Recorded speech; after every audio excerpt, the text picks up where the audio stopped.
4. Fraser, that's a good effort. They'll be dreaming of a day out in Cardiff, won't they? Yeah, it's a great win for them. Actually, I saw in the build-up to the week, they said they'd been plagued a bit by illness, and then a lot of boys hadn't trained. So, yeah, just 80 minutes away now from the Principality Stadium. And look, it does show. I think we've talked a lot about regionalising the leagues and localising them, and I think you have to do that now in Wales, and they have made moves to do that because of the plight that many clubs have had.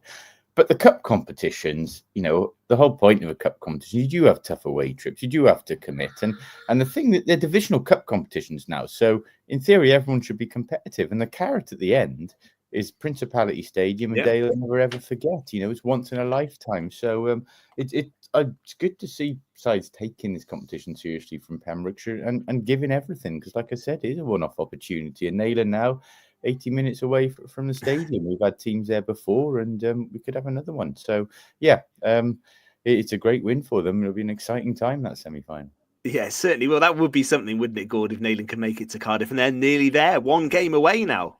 Yeah, Fraser and I have both been and seen Pembrokeshire sides play there, Fishguard and Pembroke notably, and, they were great days out.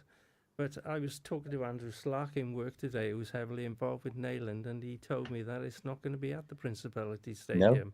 It could well be at one of Cardiff Arms Park or maybe Park of Scarlets.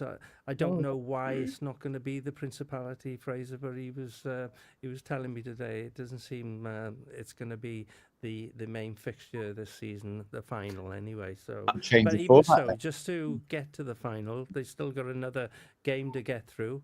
Yeah. Just to get to the final would be great as far as Pembrokeshire rugby is concerned, and everybody will be out there going to support them as well. I don't know if we should say it because they're not technically in Pembrokeshire, but Cardigan have done the same thing as well. Yeah, true. They won their quarter-final on Saturday, so they're through to the semis as well. So wish both sides all the best of luck when they play their semi-final games. It's going to be interesting to see if any of them can get to the final. It'd be a great day out for the supporters and everybody involved in Pembrokeshire rugby. It was a mixed bag, actually, for Pembrokeshire sides across the weekend. We heard from the Narberth head coach, Liam Gadd. His side went down against Bargoed at home, 36 points to 5. The other story, though, Fraser, we've followed this quite closely, actually, and Jonathan Evans is a regular guest on Pure West. Tenby lost for the first time against Aberystwyth last week, and they went down again, didn't they, at Bury Port this weekend, 31-26. I think that was actually the previous weekend. They didn't play this Saturday, I think, for the cup action. But you are right; they've had back-to-back defeats now. They had the cup defeat, which you before Christmas, which you potentially, accepted. That does happen, but that is a little worrying. They lost to Aberystwyth again. Of course, Aberystwyth top. You understand that, but Bury Port as well. They've had such a great start to the season. They won't want this January period to derail them now. And it's tight. Then there's not much margin for error. St Clair's going as well. So yeah.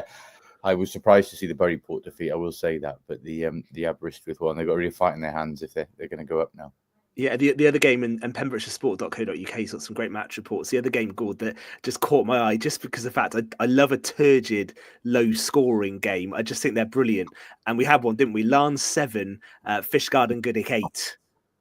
I bet that was quite an epic battle. I could imagine Fraser knows what Larne and Fishguard are all about. I'm sure they had a battle royal that game, and it was very tight. But it happens in rugby now and again. I have been involved in a 0-0. Can you believe that? Well, we did start the show by saying about big defeats. So lower score. You've had a 0-0, Gord. Yeah, 0-0. The weather was atrocious. Yeah. Shouldn't have even taken to the pitch. It just spoiled the whole game completely. But that happens. That happened once in my lifetime, anyway. So you played for 80 minutes, full 80 minutes. Yeah. And it finished 0-0. Yeah, but there we are. Wow, Fraser, imagine playing to go watch that. Enjoyed the shower after. Go and watch that game. The game was crap. What about you, Fraser? You had a low-scoring game, anything like that? I played in a 3-0 win and a 3-0 draw. Wow. Yeah. I did that. I 3-3 draw as well with Langham one year. Yeah. Yeah. Yeah, I do enjoy those low scoring matches. All right, well, pembrokeshiresport.co.uk, have a look at those for the match reports and reaction from the weekend. We are nearly done. I just need to ask you, maybe we'll pick up this a bit more next week on the show. What, a week or so away, week on Friday, Wales start in France. Any more confidence brewing, Gordon, with you? Shock result in Paris?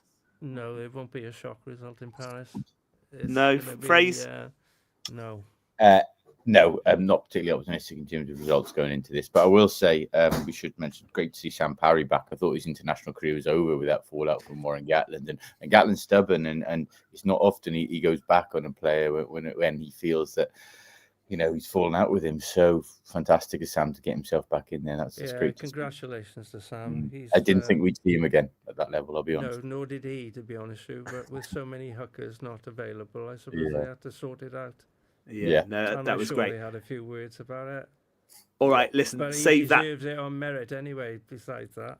Hold 100%. that thought then. Next week, we'll have to do some Six Nations predictions, I think. And we've got quite a good record over the years on this show as well. So we'll do that next week. I think we have anyway. It's normally Tom, isn't it, who gets the right most weeks. Let's be absolutely honest. We will see you next Monday. Thank you, Fraser. Thank you, Gordon. It's going to be the 2-hour takeover on Pure West Radio next this Monday evening. Good night.